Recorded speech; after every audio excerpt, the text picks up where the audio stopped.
નમસ્કાર, હું છું અપરા મહેતા અને મુંબઈમાં જે આ જલસો થવાનો છે એ વાતનો મને તો ખુશી પણ હોય એ વાતનો ગર્વ પણ હોય અને ખૂબ જ એક આતુરતાથી હું જેની રાહ જોતી હોઉં એવી એક વસ્તુ છે.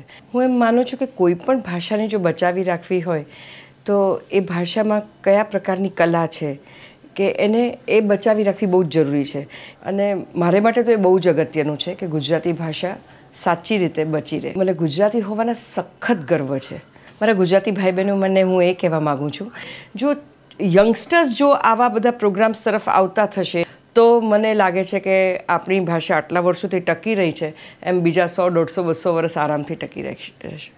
મને ખબર છે કે મારા લાખો ગુજરાતી ભાઈ બહેનો હિન્દુસ્તાનની બહાર રહે છે, ભારતની બહાર રહે છે, તો એ લોકોને કે મુંબઈની બહાર રહે છે જે આપણા ગુજરાતીઓ, એ લોકોને જો આ પ્રોગ્રામ જોવો હોય ને એમ થાય કે અમે મિસ કર્યું તો www.gujaratijalso.com પર તમે લાઈવ આ પ્રોગ્રામ જોઈ શકશો. આપણી ગુજરાતી ભાષા માટે આપણે કાંઈક કરીએ, આપણા ગુજરાતી લોકો માટે કંઈક કરીએ, ગુજરાતી લોકકલા માટે કંઈક કરીએ, એવી જ્યારે ઈચ્છા થતી હોય છે ત્યારે આવા લોકો ભેગા થઈને આટલો સરસ કાર્યક્રમ કરી શકતા હોય છે. પાર્થિવ ગોહિલને અને અજીતભાઈને ખૂબ ખૂબ શુભેચ્છાઓ કે એ લોકોને આવો વિચાર આવ્યો કે આવો એક પ્રોગ્રામ કરીએ. તો આવો ઉજવીએ ઉત્સવ આપણો ગુજરાતી જલસો.